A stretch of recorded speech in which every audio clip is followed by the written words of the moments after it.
Welcome to the Vinyl Impressions radio show's syndication podcast, where we bring you the groove and essence of radio, all wrapped up in the timeless charm of vinyl records. I'm your host, Martin Brown, and on this show, we delve into the world of radio, exploring captivating interviews with station owners, talented presenters, and visionary entrepreneurs. Join me as we uncover the secrets of successful radio promotion and discover innovative ways to elevate your online presence. Whether you're a station owner, a show presenter, or a DJ, our guests offer valuable insights and strategies to help you flourish in the digital age. To get in touch with the podcast or share your thoughts, drop us an email at podcast@vinylimpressions.club. For more updates and exciting content, visit our main website at vinylimpressions.club and connect with us on our Facebook page, Vinyl Impressions Radio.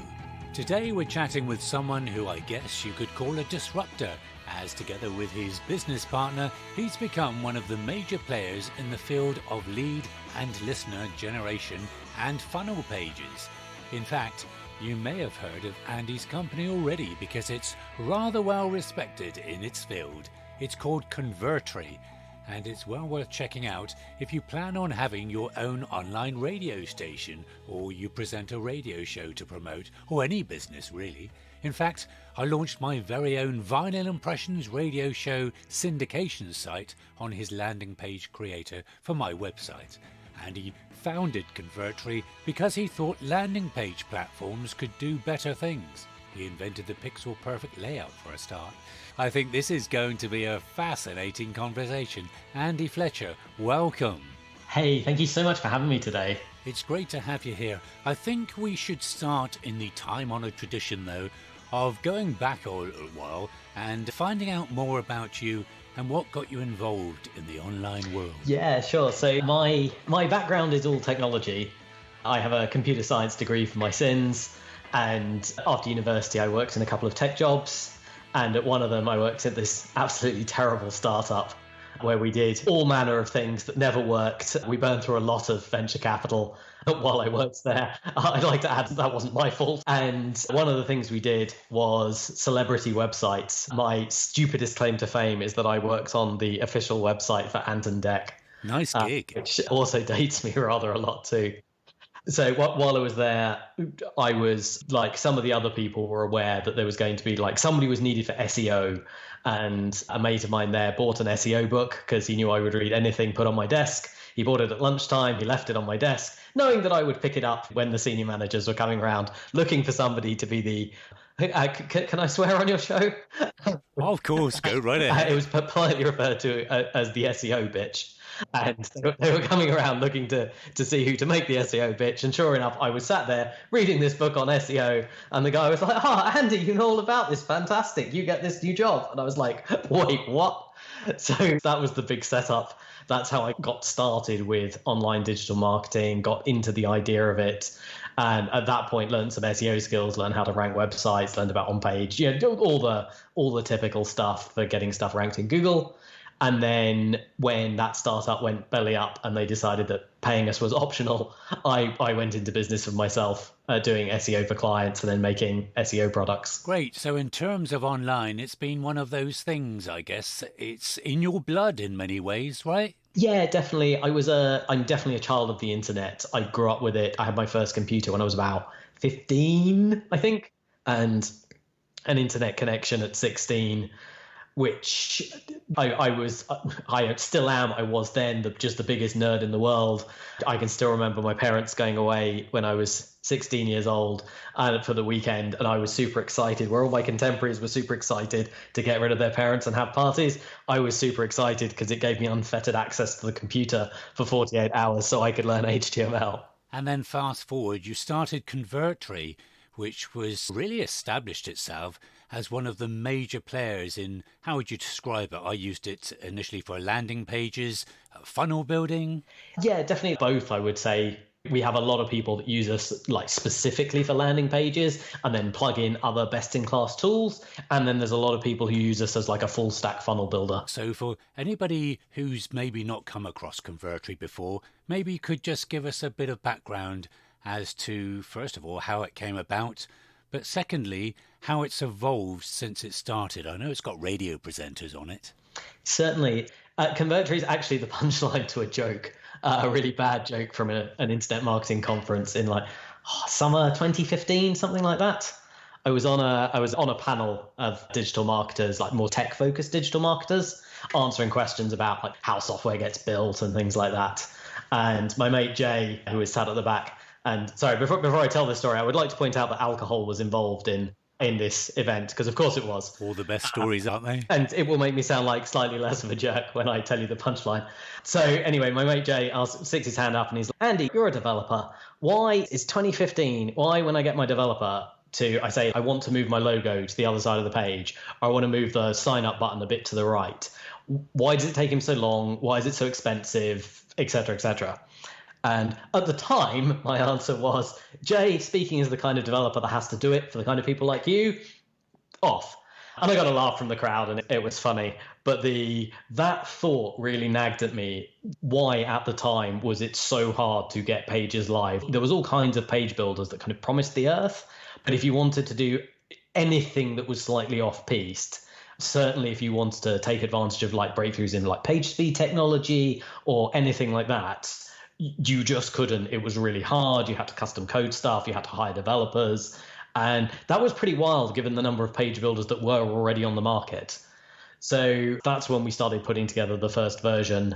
At the same time, my business partner, Neil, was reading all of the page speed reports coming out of Amazon and Google, where they were talking about how you lose, at the time, it was 40% of your traffic. If your pages didn't load in 3 seconds, it's now up north of 50%. And we realized we could combine these concepts of you put a thing on a page, you hit publish, and where you put it is where it appears. That's it. You don't have to understand responsive technology and rows and columns and all of this complicated stuff. It's a simple thing. If you can use Word, you can use Convertri to make a page, and then that page will load really fast. And that makes such a big difference to ad spend, to any kind of landing page. It's one of those things, isn't it? I guess once you've set up a website using something like WordPress, you know how much of a challenge it can be to actually set up a page. Enough of my audience have tried it for radio stations. Was that part of the thinking behind Convertri, as in we just want to make this super simple for the end user? Very much. Like the goal was as simple as it can possibly be. Like we wrote it on, we made all of the developers working on it print out the words just like Word and stick it up on the wall. Right. So every time we developed a new feature, they would often ask, it's like, oh, how should this bit work? What's the decision? And I tap the sign every time. Like I want a 60-year-old to pick this up, move some things around, start typing and be like, oh, it's just Word. And you have achieved that. I mean, if anybody who's not used Convertri yet, it's definitely worth getting an account so you can see just how simple it is. What are the advantages, though, Andy, of not using WordPress? Because WordPress has become a bit of a default in terms of online websites, especially for radio presenters. Certainly. So WordPress still has its place. Like we still run our own blog on WordPress. Like it's definitely not a sort of either or thing, but there's kind of big chunks of the experience that WordPress makes really hard for people. With a tech background, I've worked on a ton of WordPress sites, and it's always the same sticking points.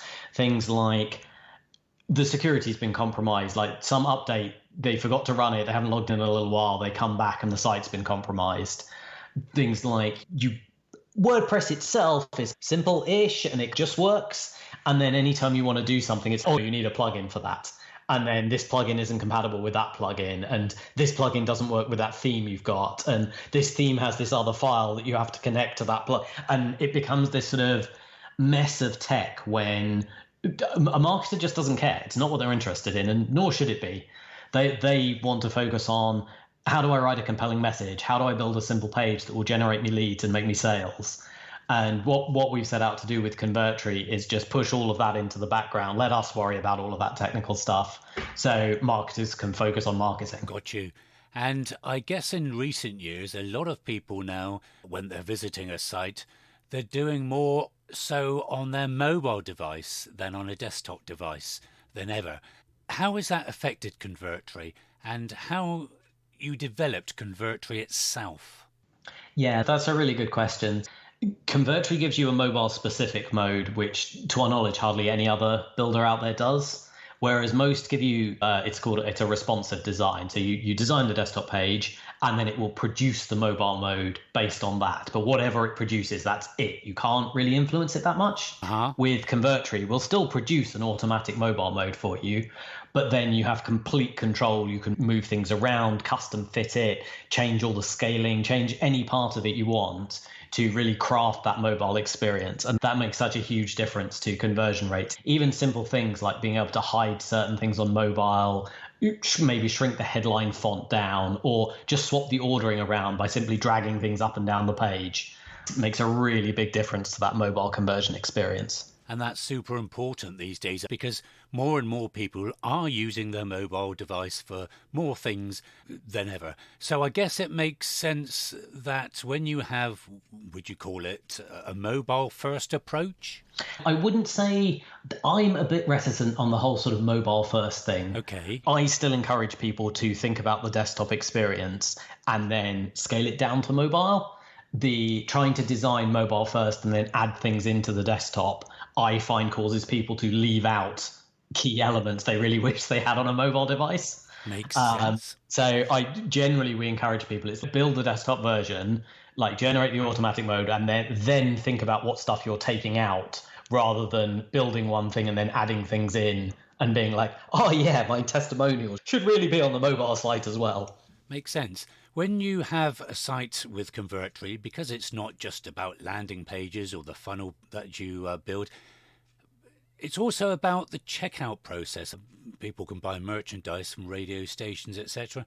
And Convertri's really good at being able to have, it's almost like an all-in-one solution. But if you don't want to use Convertri's built-in checkout, you can attach others as well.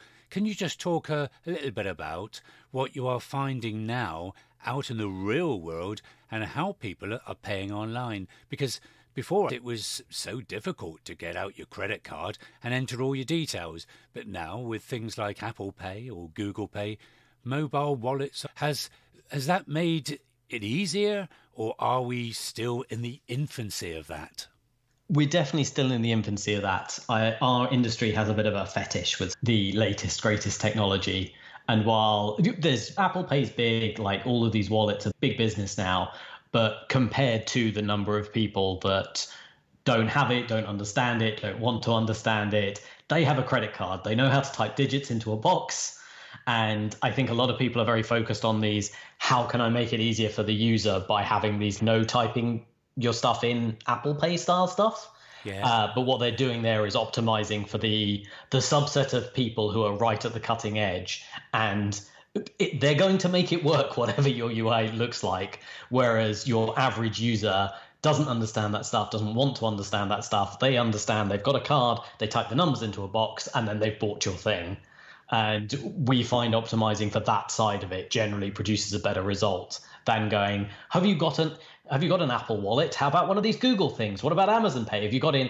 And your average user is, no, I don't. Give me the box. Yeah, that makes sense. I guess, though, in the future, that's going to become more and more relevant, isn't it? That most people will end up with some kind of digital wallet. I guess the most well-known is PayPal, which isn't without its flaws, we know. But would you say there's a move towards the online wallets? Oh, definitely. They're coming. They're here in a fairly big way, and they're only going to get bigger. We've just noticed this theme of people obsessing over the cutting edge part and ignoring the big bulk of users in the middle who don't really get it. Maybe they've got Apple Pay set up on the phone and they know how to wave it at a checkout rather than waving their card at it. But for online purchases, we're just not seeing a lot of that stuff yet. Yeah, makes sense. Now, being in the advantageous position of the owner of a platform, I guess you get to see the various ways that people are using the software. So What are some of the biggest mistakes that you see people making online? Oh, that is a really good question. So I would say probably the biggest mistake is trying to be too clever and too fancy. So a really good example is everyone comes to our platform wanting things like fancy animations, when study after study has shown they ruin your conversion rate. Like people don't, animations appeal to the person that has to look at the site 7 times a day for a year. Whereas somebody just trying to get the information gets distracted by things moving around and fading in and dancing around the page and all of that. Your average user is very happy to start at the top, and maybe they'll skim read, maybe they'll read the whole thing, but they're very happy to just know that all they've got to do is pull that scroll bar down and get to the end. Yes. You'll notice a really big theme in a lot of what I've been talking about here, and that's like a focus on simplicity first. Everyone online is obsessed with the latest widget, the latest craze, the latest this, the latest that, and a great many people would sell a great many more products if they would just focus on the basics. It's the old KISS principle, isn't it? The keep it simple process. Absolutely that. Like there's so many parts to this that you just don't need. And some fangled guru has said, oh, you must have this magic thing or you can't sell online. And it just doesn't make a difference a lot of the time. Yeah, in terms of funnels and funnel creation, I know some people go, what is all this about? I know the idea of building a sales page, having a buy now button at the bottom, and that's it. Can you just maybe elaborate a little about what is a funnel and how Convertri can help people create these funnels? Yeah, of course. That's another great question. So we think about funnels in a couple of different ways. So the first most important one is the idea of the positive and the negative action, which makes everything so much easier to test. So with a typical website, you'll find, and I imagine anyone listening has at some point logged into Google Analytics. Like you've maybe got a WordPress blog, you've installed the plugin that lets you put Google Analytics on it, you log into Google Analytics, and you're like, how is my website doing? And then you log into Google Analytics, and Google Analytics says, here is a load of random data. And you're like, how's it doing? And it's, no, I can't help you with that. It'll tell you that a bunch of people clicked on this page, a bunch of people clicked on that page. But it's very hard to determine what people actually did and didn't do. Where did they drop off? What made them buy? What didn't make them buy? That's where a typical website falls down. With a funnel approach, we have each page has a specific action. So as talking about a sales page the way you just did, we have a product for sale, and ideally we have no other links on the page other than the ability to buy the product. So everyone that comes to our page either buys the product or they don't. So when you look at your analytics, you don't have to look at it and go, oh, okay, so 3% of people bought it and 7% of people went to this other page, and then 1% of them, it's like on this page, 5 out of 100 people bought the product, and tomorrow we're going to try and make it 6 out of 100, which makes everything about it just so much easier to think about than the kind of complexity you get from a typical website. Makes sense. Guess my big question to you, Andy, on more of a personal note, are you a codie yourself? Is that how you came up with the idea for Convertri? Yeah, so I think I mentioned I have a computer science degree. I'm a completely nerdy techie guy. I fell in love with digital marketing. I fell in love with I love direct response marketing online. This idea that we can tell how our marketing is doing. We can run an ad on Facebook and then people come to our landing page, and then we know how much we spent for those clicks. And of those clicks, how many people made it to the page? Of the people that made it to the page, how many people opted in or how many people bought? And everything is just so much more measurable compared to I stuck 5,000 flyers out there and I don't really know what happened because I can't tell which ones produced the callbacks, or I put up a load of billboards and I think my calls have gone up, but I don't really know how. I love that aspect of direct response online, which is where my tech skills got converted over into marketing skills. Okay, and in terms of your team now, obviously Convertri is a major platform. I'm sure there's not just you, Andy. How big is the team? Yeah, so contrary to some people's belief, we still get some people who will email support and be like, hi, Andy. And I'm really flattered. I'm genuinely flattered that people think that I still write all the code and answer all the support things and do all the webinar. I do everything. However, it's true, I don't. There's a team of 20 of us now. It's grown almost in spite of me at times. We've got an incredibly talented team that handle a lot of the day-to-day operations now. And how do you keep the team motivated? I know radio stations get this. I guess it's the insatiable beast in many ways. It's never actually finished. So it must be quite difficult for you as CEO to carry out that motivation, coming up with the ideas to continually evolve the platform. Yeah, so we've never really struggled with a motivated team. We seem to be really good at recruiting just really driven people, really excited to build the next feature or design the next feature or answer support questions or whatever it is. We've got really lucky in the staff that we've been able to hire. They do a fantastic job every day. And my job is to feed the pipeline. It's to talk about what's next. But I rarely have the issue where it's like, oh, I've got to motivate them today. Like they will show up really wanting to play, wanting to add the next feature. Nice. It sounds like a great team. Whereabouts are you based? So I'm in South London. I'm in Streatham Hill. Way back when I was first getting started online and seeing some success, I was like, me and my business partners, we were mimicking what we thought business was. And as we got money, we got an office in central London. And then we got some staff in the office in central London. And I'm sure I don't need to tell you, that was really expensive. Yeah. So now I work from home. I'm sat in my garden office right now. I live at home with my partner, Sarah, and my cat, Rufus. I'm sat in my garden office, and then the entire team is spread all over the world. Great. Like most big companies these days, that's the way to do it. How important, though, for you, Andy, is the work-life balance? Oh, not important at all. I'm a complete workaholic. I love it. This is my hobby. This is my passion. This is my job. This is what gets me up in the morning. This morning, I woke up at 1 a.m. with my brain buzzing with ideas, and I got up and I started writing them down because I was awake. I love doing this. Well, that goes some way to show how important Convertri is in your life, which is great. What is the benefit, though, of being based in the UK, would you say, rather than being based anywhere else in the world? Oh, there's a really good question. So certainly in terms of just core infrastructure, I think being based in the UK, like this is going to be true of any sort of first world nation. The majority of the world's population didn't roll the lucky dice that I did to be born in a first world country. In terms of the UK over somewhere like America, though, or France, Germany, any first world nation, I'm honestly not sure it makes the greatest difference these days.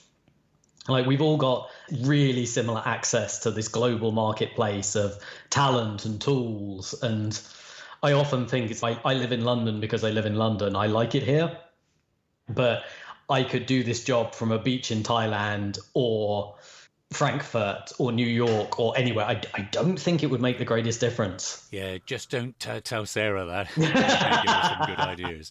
Anybody who's thinking of starting out, making their first steps online, do you have any tips for anybody who's thinking about starting or growing an online business? Yeah, get over the fear and do it. Just embrace the fact you're going to suck horribly and just get started. It took me so long to do the first few things, and I sucked, and I didn't want to suck.